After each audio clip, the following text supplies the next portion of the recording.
to assist. For novice and veteran, no wish will be missed. We got what you need from the basic to the grand, to bring your world to life with a masterful hand. From maps that expand to characters that bind. Epic Sages, always with adventure in mind. Epic Sages is where you find satisfaction. We bring the spark, you bring the passion. You control the war, you control the action. Epic Sages, we're legend fight action.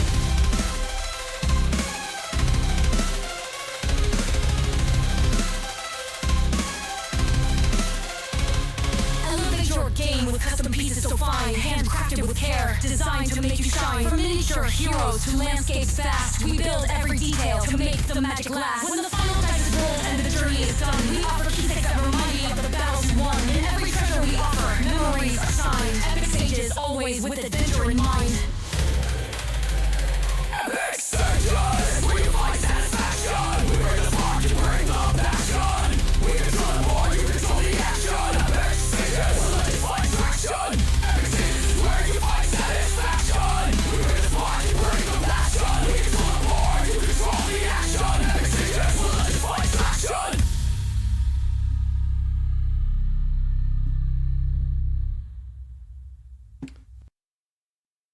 Hello, hello, hello. Welcome to tonight's episode of Fire and Ash, Actions versus Results.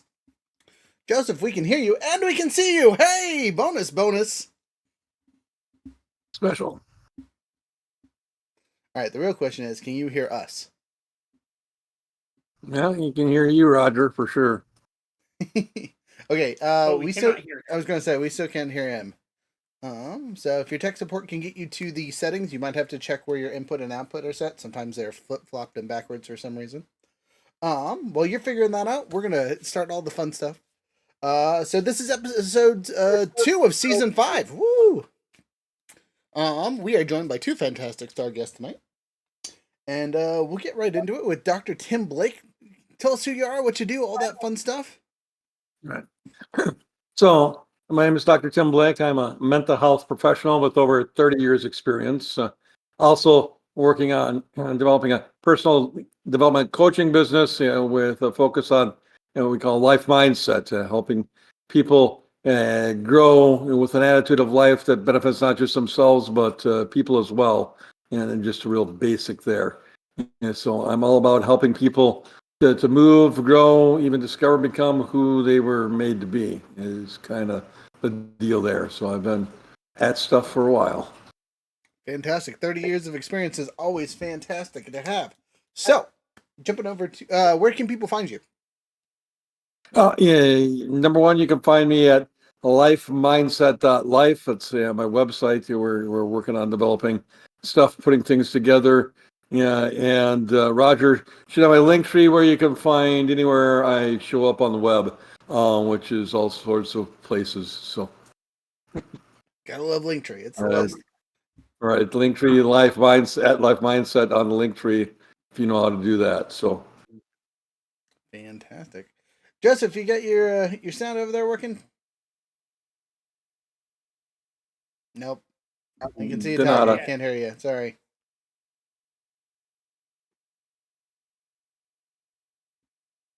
All right, you've deafened yourself, so he can't hear us now. Wahaha.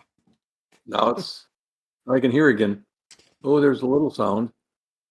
Oh, is it? He's normal volume on my end. No, I heard a little thing that seemed to come from Joseph for a second.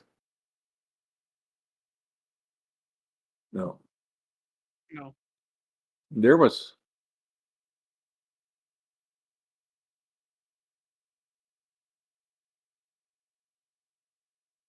So just as a side note, you should be able to go down to the little microphone thing at the very bottom of your screen that says turn off microphone. There's a little arrow that points down, and it should give you a list of options for other mic stuff that you can use. You might just be set on something that isn't actually a microphone. Mine does that every once in a while. It's a pain. An additional thing that it might be is the headset itself might have a mute function. And you might have to turn on the physical headset to be able to speak, potentially. Oh, flip your mic down. Or can you pull the mic out? That might activate it. If there's a mic that comes out of your headset. Oh, there's a mic right there. Okay. Right. So check your mic's input device. Make sure it's plugged in and powered. Yeah, you would click the right mouse button and then input device and then select that specific microphone if that's the issue. And when you do that, it should also have the potential for an output device as well.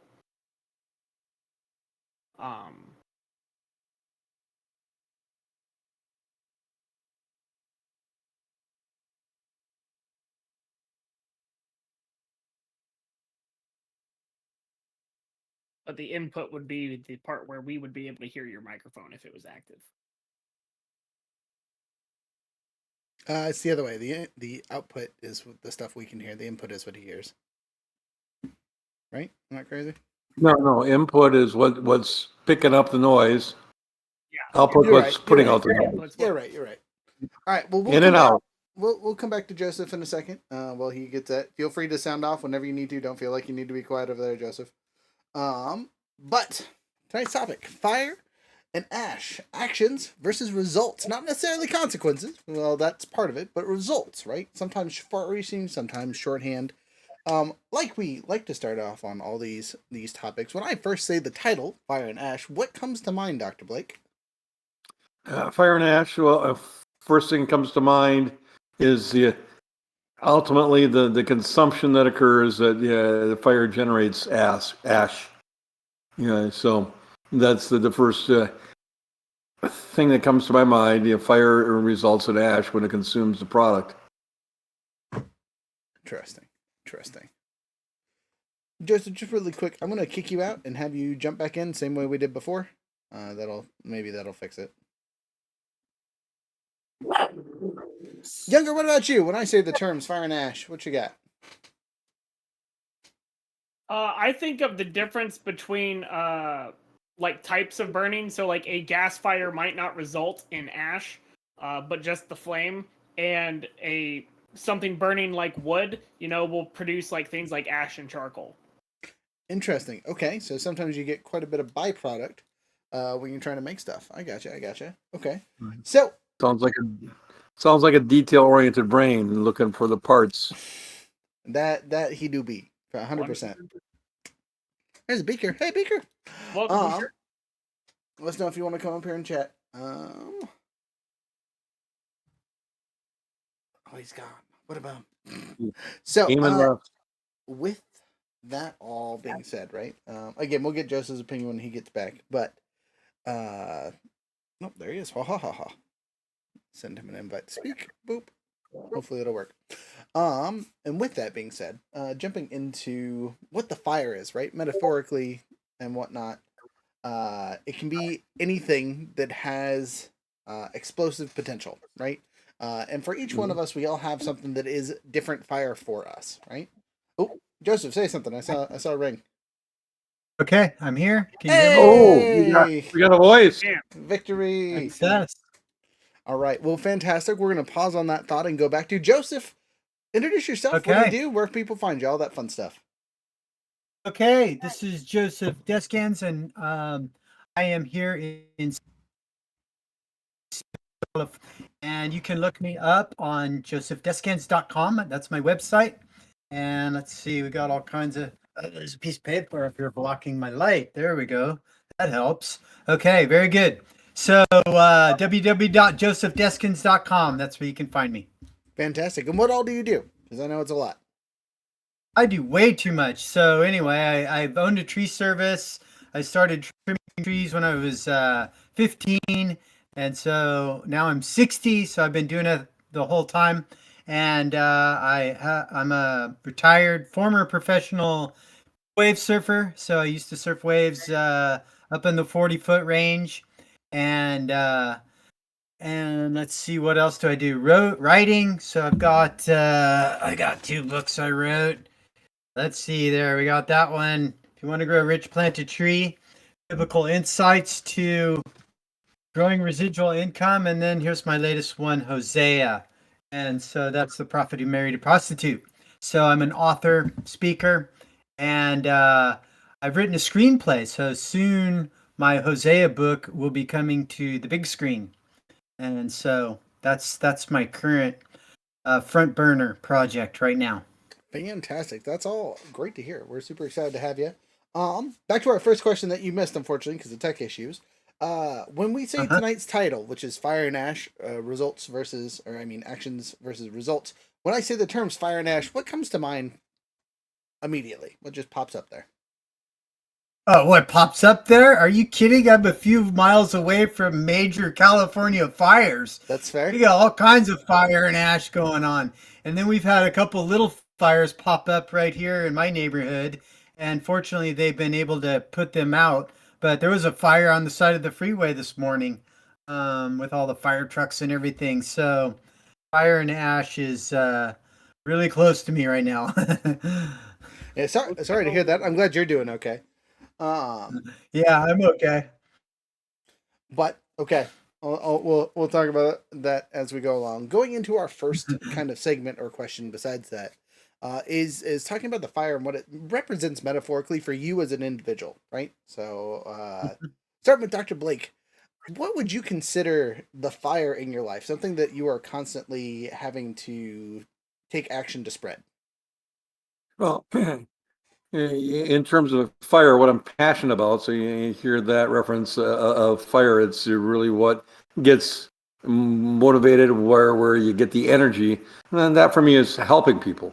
Helping people grow and change. And that's what I've spent my life doing, is helping people, through various elements to become healthier. So that's really what within you spurs you forward, and where you move towards the things of benefit for yourself and others, and generate what comes life.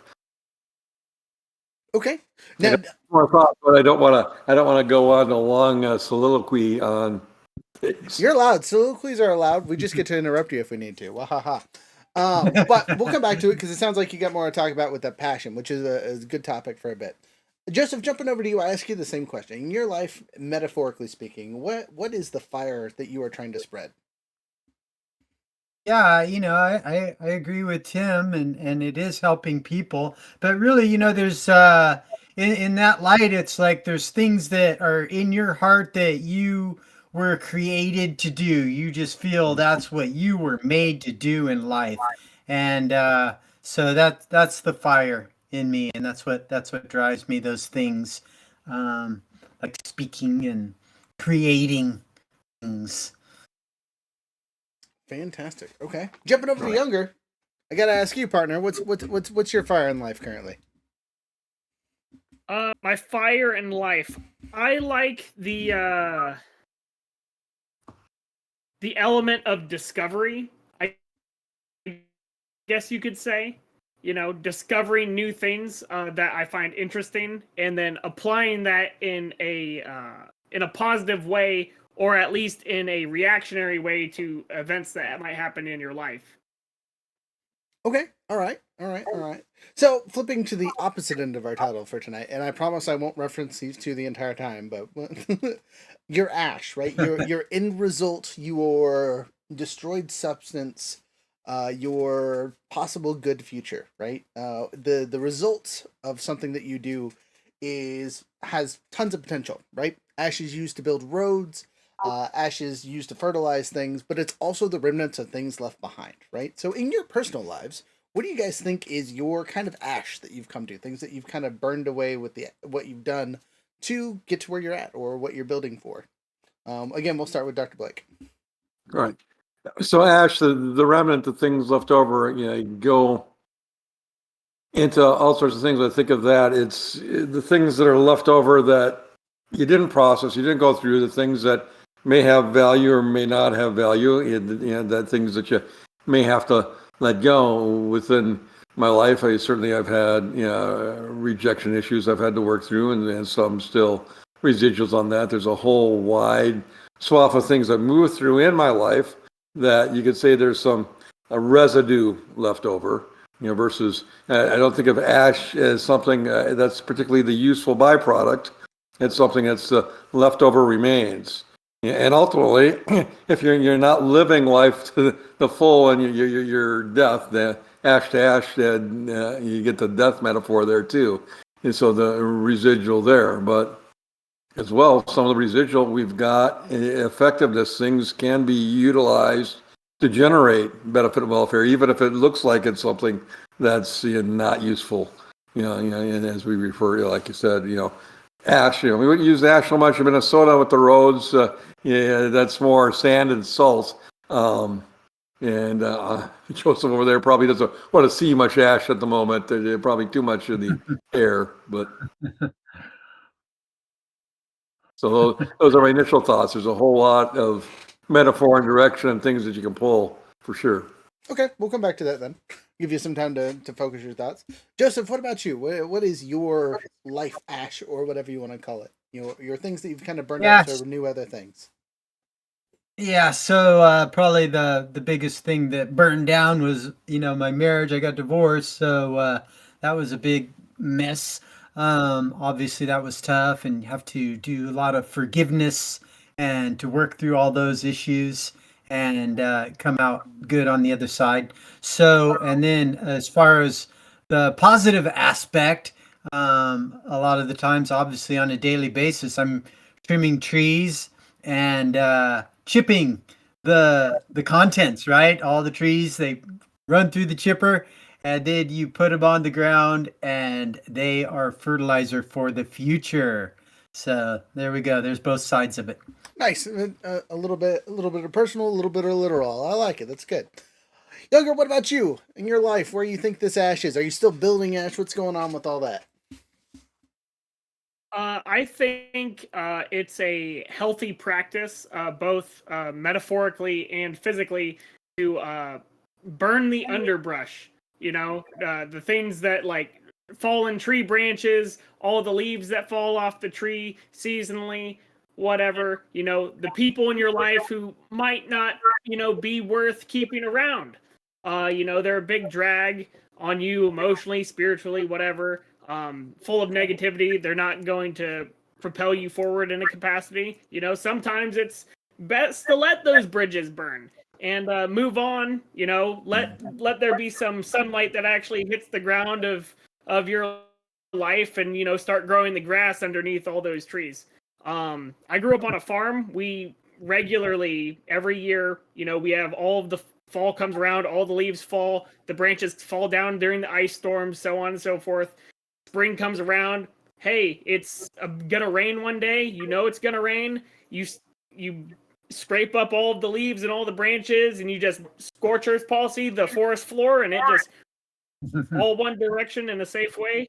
Wait for it to rain, puts it out, and now animals and grass and everything else starts having a good old time on the forest floor without risk of burning down your house. Yeah, you got the full recycle going on there. Right. And the full recycle, but the image you've got going on here is as you're growing and you're producing, even have the leftover, anything that you've gone through, has an impact on where you're going. Even if it's the leftovers, as Joseph mentioned, it turns into fertilizer. So this is the way it is in our lives. We've got good, we got bad, we got ugly, we got things that we receive, experience, and even the things that are hard or negative or just seems to be, I wish I could just get rid of that and put it underneath the rug like we tend to do with the things. And we want to hide it versus, okay, how did this impact me and how could I take this and really turn it into value where it's not just the leftovers. There's some people that with cooking, they use all parts of the animal, right? I'm sure Younger has done that on the farm. He's full animal use versus disposing of parts of it. And so we can look this way in life in terms of getting through to utilizing and finding the good in all, and even the things that were hurtful and painful, you can turn it around into something that generates in life and benefit for yourself and others. That's a great way. Absolutely. And even physically, bad windstorm comes around, a whole tree falls down. Rather than just burn it with the rest of the foliage, we're going to go out there with a chainsaw. We're going to cut it into logs. We have an outdoor wood burning furnace as well. So any harvestable logs that are big enough to sustain, keeping the house warm during the winter time is going to be salvaged rather than just burnt to the wayside. Joseph, you look like you have something to add to that. I think I'm having a big impact on the conversation here as an arborist, a lifelong arborist. You guys are really soaking on that, working that angle. He's like, this is what we're doing. We're in his ballpark. I love it. With all that though, right? As a side note, I do want to say there is no raccoon safe on Younger's property, so be warned. Don't just eat soup at his house. It's dangerous. Know what you're getting into. Little raccoon soup, huh? Little whatever's in the pot soup, yeah. Or whatever's in the pot, roadkill soup. Jokes aside, kind of focusing on the necessary use of fire, right? The necessary use of action to get something. Younger said, depending on the type of fire you get different results, right? Gas fire gets you clean smoke, essentially, right? Wood fires get you ash and charcoal, right? And sometimes you need the charcoal. You need it for something else, right? In a physical sense, you need charcoal to draw things or to make other stuff, right? In the TTRPG sense, sometimes you gotta take parts of your story and just get rid of them, right? Torch them to the ground, get them out of the way, so you can tell the important stuff, or to get things out of there that are powerful, useful, whatever, right? Killing a beloved NPC or player pet or something along those lines is a very simple TTRPG version of catching something on fire so you can get charcoal, right? You're destroying something that someone really likes just for A, an emotional reaction, which can be good, bad, ugly, or B, plot development, right? Fun thing that people talk about all the time is character development through pain, right? As people that have been around for a while, we all know that's how development kind of works through time, right? Is you got to work through things. Bad things are going to happen, so good things can happen eventually, right? Or at least that's the hope, or what we tell ourselves most days when we get up, kind of thing. But with that, can you guys think of a personal experience or a story from one of your clients or things like that that kind of fit that category where they had to destroy something to make something positive come out of it? We'll start with Joseph this time. Yeah, I do that all the time. I mean, you've got an old tree, so today I was working on some fruit trees and they were in the dilemma. They were talking to me about their planning, and they have this old fruit tree, but it's still producing fruit. It looks pretty beat, but it's got fruit on it. But they're going, okay, well, we have our next plan. And so we're debating, how long should we keep this thing? Should we get rid of it and go move on to something newer and better, new trees and what they were going to put a chicken coop there and move other things around, plant trees somewhere else. So that's always a part of it. I do a lot of removals so that people can start something new. They want a new tree. They got an old tree. It's dangerous, falling apart, whatever. And they want to plant something new. And so that's life and death. That's the cyclical cycle of life, the dying and out with the old and in with the new. Right. Nice. Like Joseph's reference to cycle, it really is within the seasons, within the world as a whole.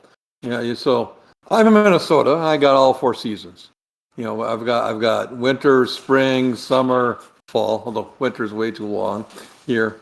But it's a cycle that goes, and we have this as we're learning and growing in life as well. We have process we're going through. That in my life right now, it may be my time to work on whatever it is that's important today. And maybe work on procrastinating less and being active and moving forward and having fire to get something done. Well, that may be the issue for now. I work on it, and I get through the end of that process, where I get the fruit of it and it has a result. In terms of applying it to my life, and you're asking for a personal question, I completed my doctoral degree, it's 4 years ago now. in terms of doing that. So I didn't sit there and go, okay, now I got my doctoral degree. It's the apex of my life and my education. I'm all good. I've got it made. See, yeah, I sat there and looked, okay, now I could keep doing the jobs I'm doing. I got this degree and it's not really going to enhance these jobs. And, I'm going to be coming up on 65. And if I just do my jobs, I'm going to live and not have a whole heck of a lot to live on. And I'd either have to work till I'm dead or barely scratch and survive. So then I looked at, well, what can I do to use what I've been given and be able to find a way to perhaps make some additional money and maybe make enough money to work the jobs less and be able to produce some fruit. And that started me on the personal development coaching path, where I'm looking to take that and move in that area to change things. And I'm really at the beginning phases of that. And so, now I didn't burn down my entire career. It's starting out easy, planting the seeds and moving forward, going on there's all sorts of mixed metaphors we got going on here. But the point being, we grow, there's seasons, there's things. If you continue to engage, continue to access the fire rather than staying content and stagnating and not really engaging in life. And then sometimes we often get stuck in the comfort. I mean, one of my jobs is working with addicts. They're often stuck. Here's the surprising thing with the individuals I work with, and when I ask them how they're functioning in life, like say with self-control or managing your emotions, how do you rate yourself 1 to 10? These are addicts that have been homeless, mind you. They give me 8 of 10, 9 of 10, 10 of 10. I got no problem. I'm good. So they're really stuck. They haven't got the word. They haven't got the fire. They're kind of closed off. No energy, no motivation. They're just living in comfort and living in their addiction and living in what's bringing them more towards a really ashy state of death. Nice. Right. Solid metaphors on that one. Speaking of segueing to metaphors, because I think all that is straight up easy to get behind. Let's talk about controlled burns. Again, something that Younger brought up, so I'll let him talk about this first. But going into the controlled burns, actually, sorry, Younger, I skipped you. My apologies. Jumping back to the previous question for you. Can you give a personal antidote for a necessary fire to gain something else? Whether that be TTRPG or real life?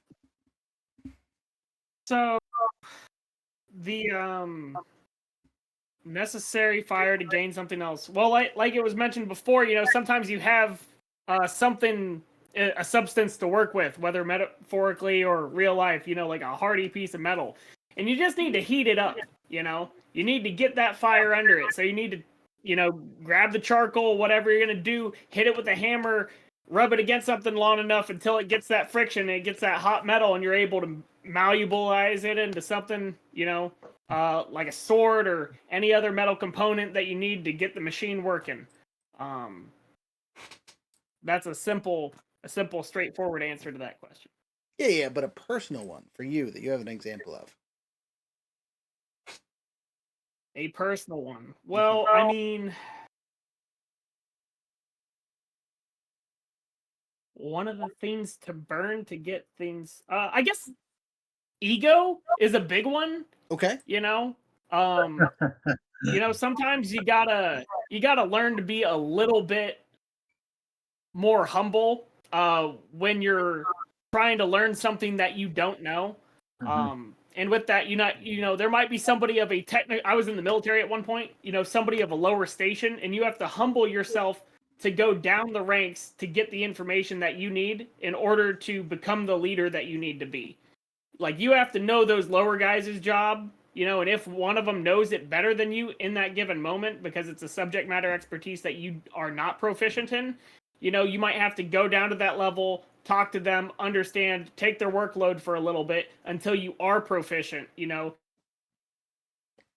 get chewed out by their boss, get burnt down, and he's going to tear your stuff up. He's going to go over your analytical report and be like, you're wrong, you're dumb, this is terrible, blah, blah, blah, blah, blah. And you are going to be baked in the oven, and you're gonna come out as a diamond after all the pressure that they put you through.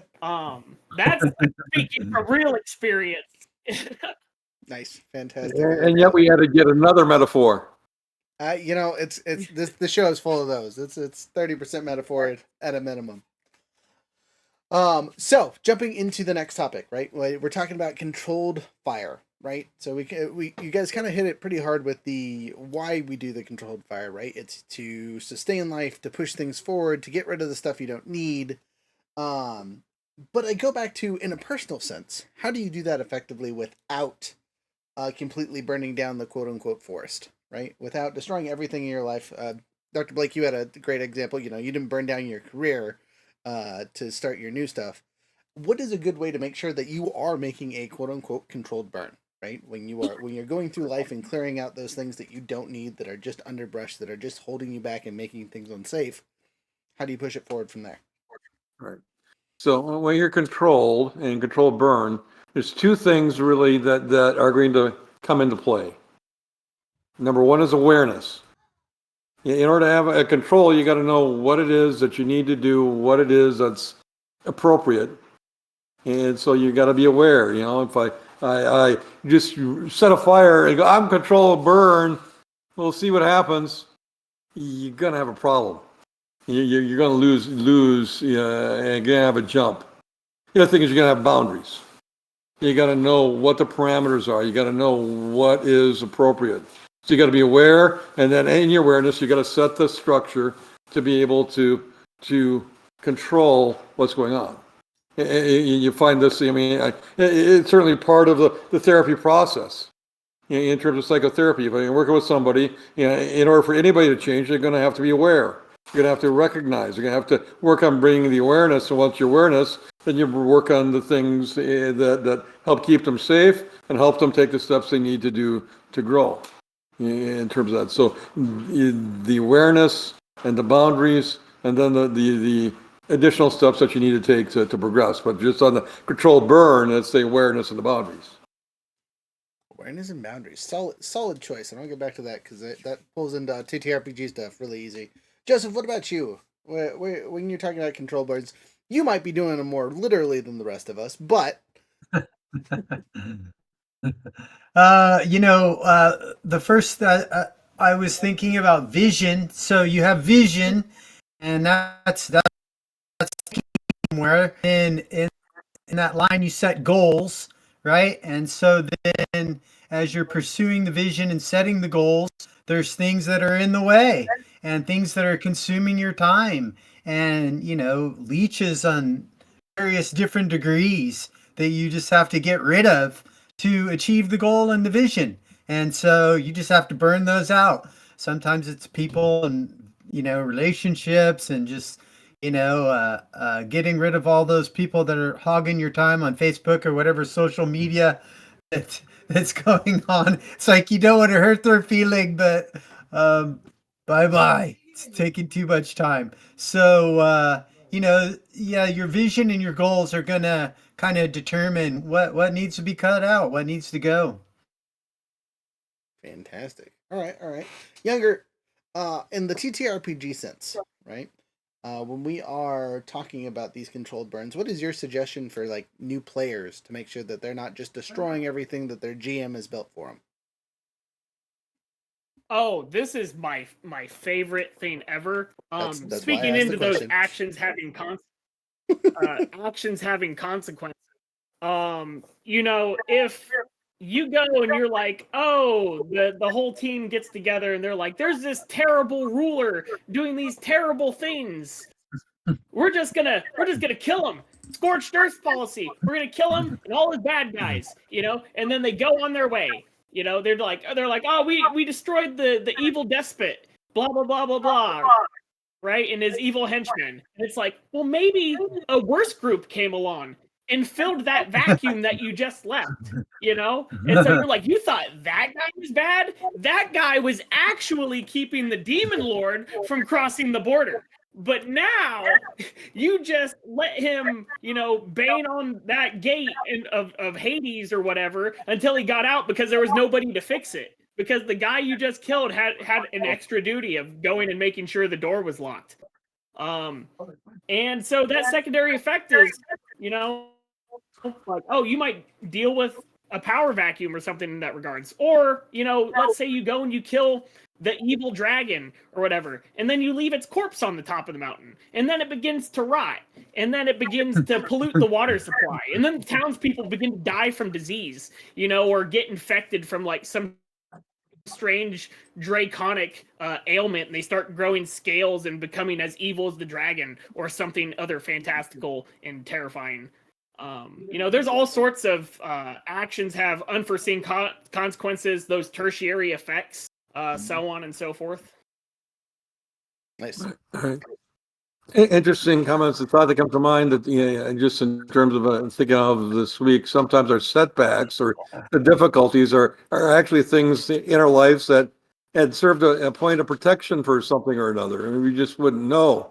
Maybe I got sick, and if I hadn't gotten sick, I'd go off somewhere and I'd get in a car accident. But I got sick and I didn't go. You stories of like the Twin Towers, and somebody had something come up and they just ended up not making it there. And their lives were spared because they weren't in the towers.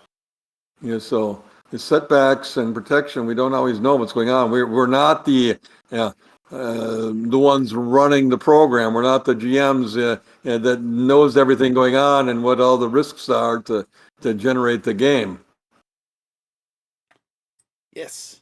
Omnipotent, and we cannot predict all of the potential future outcomes that might stem from us stepping on that butterfly, and then T-Rex being made in Jurassic Park. Now, this does bring up a good side note for GMs, DMs, right? For the people that are omnipresent, know all that's going to happen and things like that, right? Sometimes it can really be quite unfortunate for your characters to go scorched earth on your stuff, right? It can be demoralizing because you can spend hours, days, weeks working on something for your players to just like ignore or not interact in the way you were expecting, so it just completely blows out what you were trying to do out of the water, because it's like you were supposed to talk to the barkeeper and instead spent 4 hours talking to Boblin the Goblin in the corner. We can't start the adventure now because now we know that Boblin's family is in distress and we have to go save Boblin's family. Completely ruined the epic adventure that we were going to start with the bartender and now have to deal with Boblin the Goblin. And with that, it is okay to leave those quests and things that were burnt down for later, right? It is okay to recycle the things that were left behind. It is also okay to replace the things that were in their path with those things in a new guise, right? You burn away the adventure with the barkeep and replace the Boblin family that you came up with. The next step after you save them, it then leads into the adventure you wanted to go to, right? It can be a little railroady at times, right? But it does save on your resources, right? So you're not having to plant new trees. You are saving the ones that are already there. See? Yeah. Yeah. Going back to that controlled burn thought, right? You have to know what to get rid of and when to get rid of it. Because if you destroy something too early, it's a waste. If you don't destroy something that's just lingering in the background that no one seems to care about, it just is a distraction for you as someone who is planning the story, right? And it's a lot of mental effort to come up with stories and continue things going on and react appropriately when things happen. But all that being said, right? An important part is the aftermath of our actions, right? Sometimes they're positive consequences, sometimes they're negative consequences. But there's always something, right? If you start a fire, there's going to be something afterwards, right? If you take the action, something happens. Sometimes good, bad, ugly. We've kind of discussed the various positive sides of setting a fire. Let's talk about the negative ones for a little bit, right? The destructive bits in your work, Joseph. What happens when the fire goes wrong, right? When you've put too much down, right? Or not even necessarily fire. We can talk about just regular felling of a tree and, you got the wrong one or didn't know it was infected on the inside, so something went wrong for you. What are some of those kind of like consequences that you deal with in real life? Yeah, so I have cut down a couple wrong trees, and I've had one of my employees cut down a wrong tree, and that it's kind of funny because when my employee cut down the wrong tree, I'm like, oh no, what? Look what you've done. Why'd you cut down the tree? It doesn't say cut it down. It says trim it. And then when the lady came there, it turned out it was a volunteer tree, and she was stoked out of her mind. She's like, woohoo! I got a tree trim done. Removal done for the cost of a trim. So she was actually stoked. But nevertheless, crazy. But I have also working for another company. I cut down the wrong tree. I just had a baby not too long, and you know how that goes. You got some serious sleep deprivation going on, and so I've learned when you do that, you don't stop. And so I stopped for lunch on that particular day, and so then it caught up to me, the sleep. And so as soon as we finished lunch, I walked over and I cut down the wrong tree. I was totally brain dead, totally out of it. But so anyway, that was brutal. So I've done a couple, and most of the time, things are on track and everything works out great, but I have had a few disasters along the way. Gotcha. Well, play with fire, get burned, all that fun stuff. Dr. Blake, what about you? Right. Well, in life, you're going to have things that come as a result of what you did, and maybe a part of who you are. I can think of something going back real early in my life where I was a curious young child. Yeah, very curious, and went to a private school, and the routine at lunchtime, we'd all line up and go into a boiler room where there's big, heavy fire door. We collect our milk and we take it out. As every single day, as we were going to get our milk, the teachers and the monitors would say, "Now make sure you don't put your finger in the door. Make sure you don't put your finger in the door." Well, I'm a curious and intelligent young boy. And I go, well, yeah, all right. Well, what would happen if I put my finger in the door and I'd be at a line, I'd poke my finger in, take it out.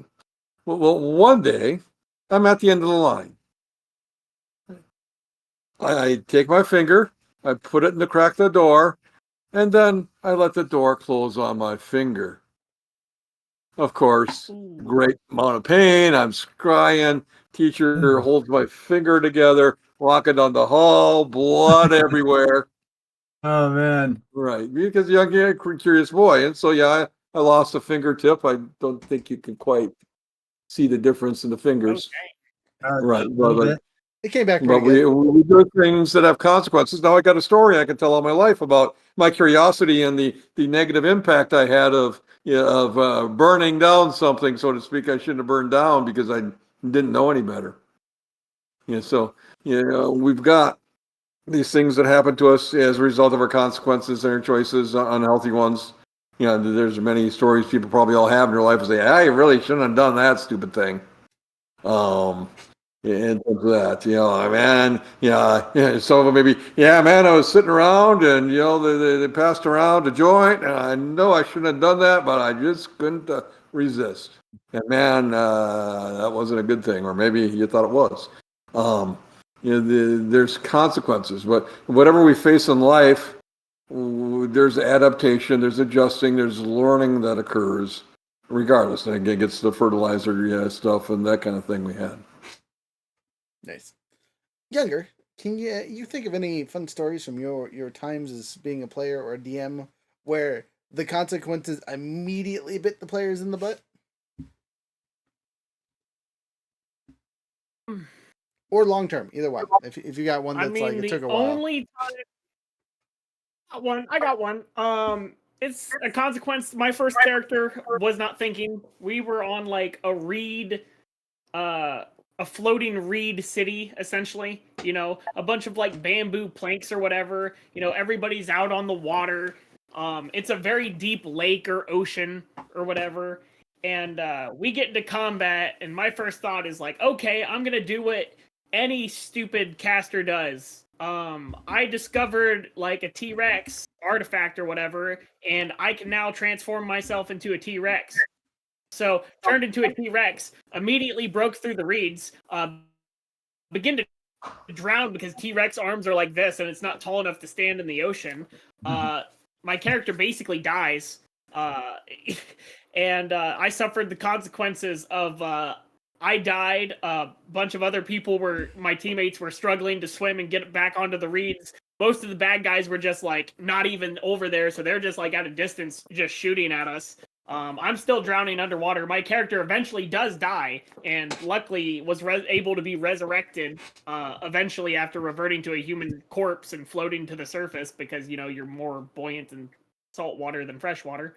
And I was resurrected, but that was an immediate consequence for my not thinking ahead actions. Such a funny story. I do remember that vividly. Because there was never any other time we went back to that city in any other campaign that someone didn't go, don't polymorph into a T-Rex. It's a bad choice. People that weren't even involved in the first campaign now talk about not turning into a T-Rex on the ocean. It's just bad luck, apparently. But kind of on the DM side of things, right? One of the immediate consequences I can think of that kind of plays into what Younger was talking about before was there's a mayor, we'll say, who was being a pain in the butt with our players, right? They weren't helping him out. They weren't giving him the answers they wanted, yada, yada, yada. And instead of just leaving and figuring out what they needed to figure out on their own, they murked the mayor, just straight up boink, boink, shot him in the face, essentially, right? We're like, we're not playing this game. F this guy. He's a pain in the ass, right? We're superheroes. We're the toughest people around. We don't have to listen to these peons, right? And that resulted in the guards immediately coming to be like, hey, someone just attacked the mayor. What's going on? They had fought the guards, right?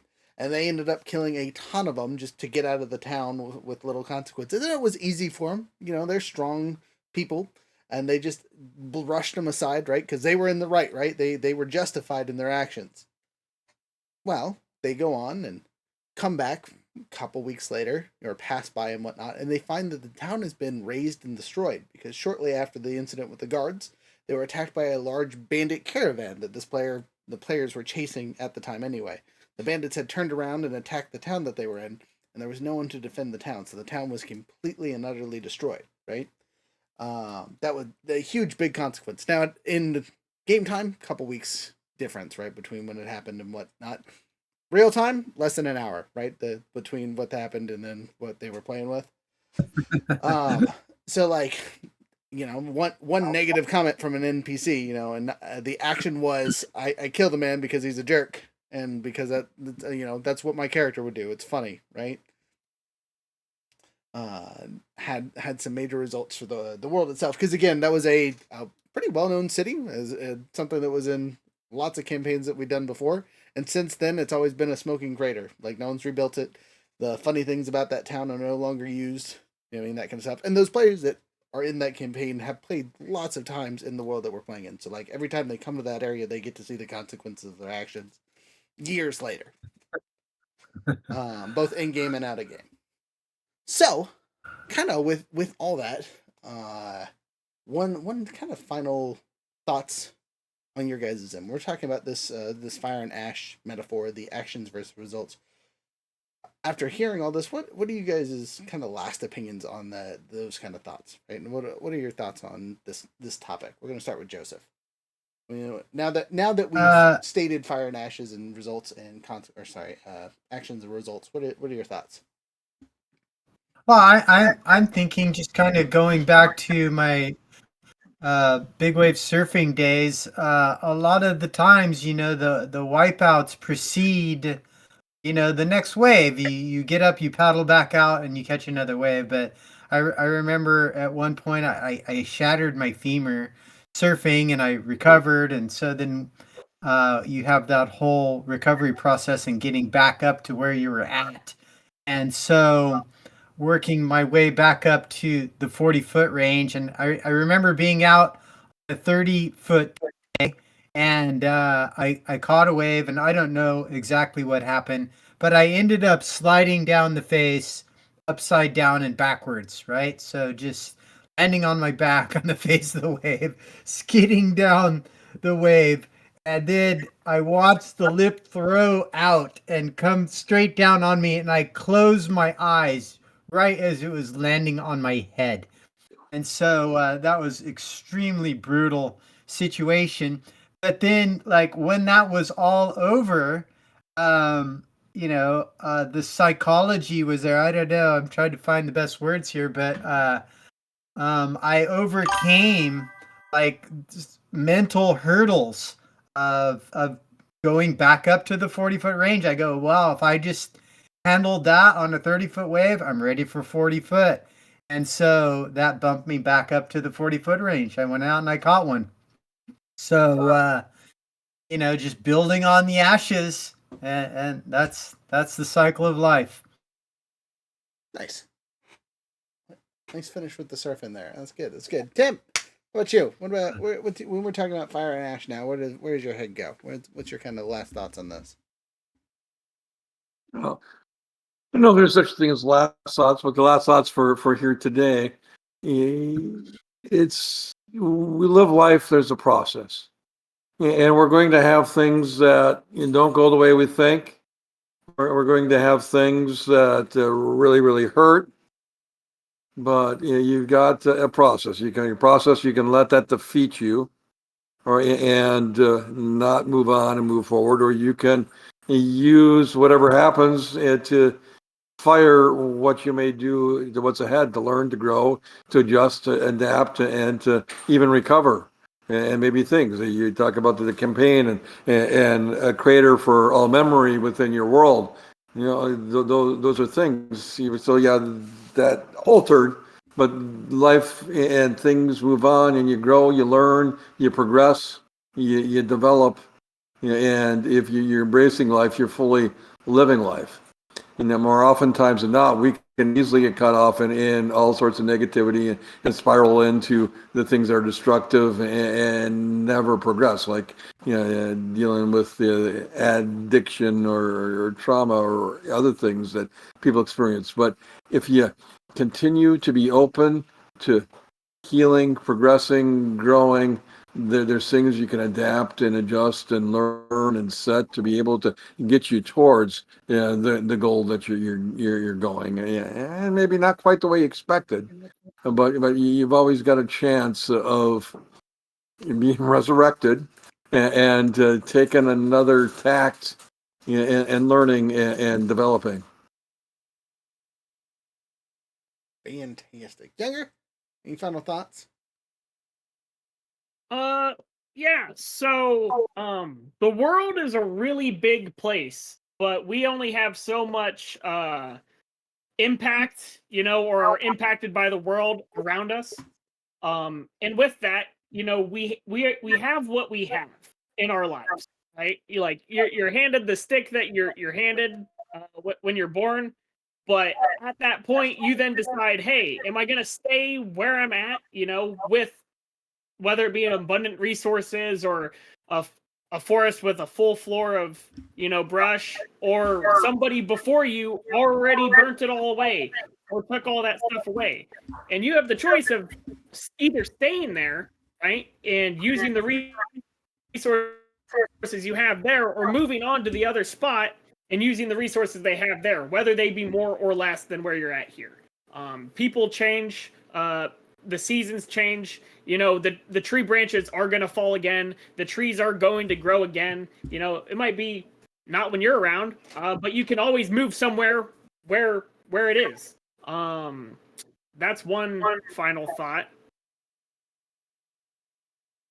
Okay, well, I'll take that one final thought for now. Wahaha. And we'll wrap it up here with you guys. Dr. Blake, where can people find you? One more time. Again, you can find me at lifemindset.life, and it's where I've got stuff going. Even if you want to work on developing yourself, you can even access a free gift. If you go to lifesuccessgift.lifemindset.life, there's a lovely reflective writing that can help you sort through things like originality, authenticity, and connection in terms of being the best you. And coming from the RPG community, you may want to work on developing your own personal character. Well, that's a free gift that you can utilize to be able to do that. And Linktree at Life Mindset, you can find me anywhere on the web that I've put there. So there's where you can find me. As someone who's looked at it, it's also a great resource for figuring out the characters you're playing. Just as a TTRPG note, if you want to figure out how and what they're looking for, go through that document and fill it out in your character's tone of voice or whatever you want to call it. It works pretty well. Jumping over to Joseph. Joseph, where can people find you? When do we get to watch this movie? Yeah. All that fun stuff. Oh, that's a great one. I don't know when you'll get to watch the movie. Hopefully before, a couple of years. I don't know. It's a process. But you can find me, of course, on my website, www.josephdescans.com. Also, for all the entrepreneurs out there, maybe you want to join me on my Facebook page, Stoked Entrepreneurs. It's a pretty cool place to find me. Got some cool stuff on there. So that's my two favorite places to send people. Fantastic. Okay. Any projects you're working on that we need to keep an eye out for besides obviously the movie? What am I working on? I'm working, I've got so much stuff I want to do, but that's my front burner. And you can find my book out there, Hosea the Prophet Who Married a Prostitute. You can get it all your favorite book places, Amazon, etc., etc. Fantastic. Okay. Younger, you got anything special before we get out of here and we do our little fun things? We got a bunch of new stuff. Be excited. Be at our events. We got all the goodies now, and so see us in February. All the goodies. Yep. Every weekend in February we're doing something fun. If you're not on the Discord, come check out the Discord. That's where all our pictures are. Eventually, I'll probably put them on our Facebook or something so other people can see the shinies besides us. But that's neither here nor there. Everything's on the website already. No pictures though, because I'm lazy and have not put the pictures on the website because it takes 4 hours. But whatever. 10% code for watching the podcast is still fresh start, all caps. It'll get you 10% off basically everything on the website. If you made it this far in the video and you're watching it on something besides Twitch, thanks for sticking around. If you're on Twitch, shoot us a follower, much appreciated. And with adventure in mind, have a wonderful time. Before we go, we're doing one outro song, so I need a number between 1 and 10 from you two. Just one though. Concise. 3. All right. Let's see here.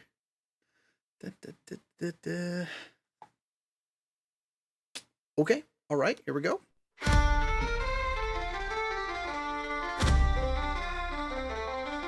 In the land where honor reigns and shadows fall with heavy chains, under the sun of rising dawn, where fields of earth stand firm and strong, the farmer toils, the samurai swears, to protect the land from all despairs. But shadows creep unseen by day, the dark within won't fade away. From the mountain's heart, the uneasy rise with the whispers cold in silent skies of his or shield unbroken, unmoved, through ancient battles honor proved. But beneath the calm there's a roar, the coming storm of ancient war. 5 rings circle the world we defend, earth, water, fire, air they blend, into the void where spirits cry. In Rokugan we live and die. Cliffs will rise and shadows fall, but the rings unite and guide us all. Against the dark we stand as one, in the battle we become the sun. Water flows from stream to sea, bringing life to you and me. But in its depths the danger lies, the serpent waits beneath the tides. The merchant sails the road in Rome, while storms of war strike close to home. The spirits stir uneasy cold, in every drop a story told. Water's the path ever changing yet true, through chaos and calm it renews. But from the depths the dark emerges, on every tide the shadow surges. 5 rings circle the world we defend, earth, water, fire, air they blend, into the void where spirits cry. In Rokugan we live and die. Cliffs will rise and shadows fall, but the rings unite and guide us all. Against the dark we stand as one, in the battle we become the sun. Fire's flame It warms and burns in every heart. The ember turns, the forge of war, the clash of steel, a deadly force we cannot heal. Air whispers with secrets veil through every court. The truth assail, but it's the void, the silent call that binds us to the spirit's thrall.